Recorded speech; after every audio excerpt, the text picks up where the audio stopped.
டெய்லியும் நமக்குன்னு 1 hour spend பண்ணி ஹெல்த்தை பார்த்துக்கிட்டோன்னா ஃபியூச்சரில் ஹாஸ்பிட்டல் க்யூவில் நிற்க வேண்டிய அவசியம் இல்லைங்க. நிறைய பேர் அவங்களோட 30ஸ்ல பிடிச்ச ஃபுட்ஸை எக்ஸ்ப்ளோர் பண்ணுறது, டேஸ்டியான ஜங்க் அண்ட் ஆயில் ஃபுட் சாப்பிட்றது, லேட் நைட் தூங்குறது, ஃபிசிக்கல் ஆக்டிவிட்டியே செய்யாமல் இருக்கிறது, ப்ராப்பரான லைஃப் ஸ்டைல் மெயின்டைன் பண்ணாமல் இருக்குது.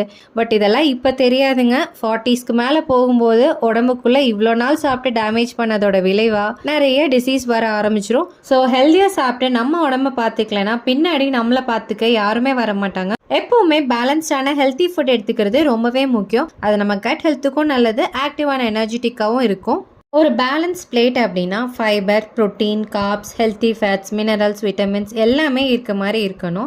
அதுவும் ஃபைபர் ஃபஸ்ட்டு எடுத்துக்கணும், அதுக்கப்புறம் ப்ரோட்டீன், அதுக்கப்புறம் கார்ப். இப்படி எடுத்துகிட்டு வரும்போது ஓவர் ஈட்டிங் பண்ண மாட்டோம், சுகர் லெவல் ஸ்பைக் ஆகாது, கிரேவிங்ஸும் கண்ட்ரோல்டாக இருக்கும், வெயிட் லாஸ்க்கும் நல்லாவே சப்போர்ட் பண்ணும். ப்ரோட்டீன் மசில் க்ரோத்துக்கும் போன்ஸ்க்கும் ரொம்பவே முக்கியம். ஸோ அந்த மாதிரி ப்ரோட்டீனை பொரியல் இல்லைனா கூட்டில் எப்படி இன்கார்பரேட் பண்ணலாம் அப்படின்னு 7 டேஸ்க்கு 7 varieties of high protein lunch recipes தான். இதோட ஃபுல் ரெசிபி வீடியோஸ் வேணும்னு நினைச்சீங்கன்னா கீழே இருக்க லாங் வீடியோ லிங்க் செக் பண்ணி பாருங்க.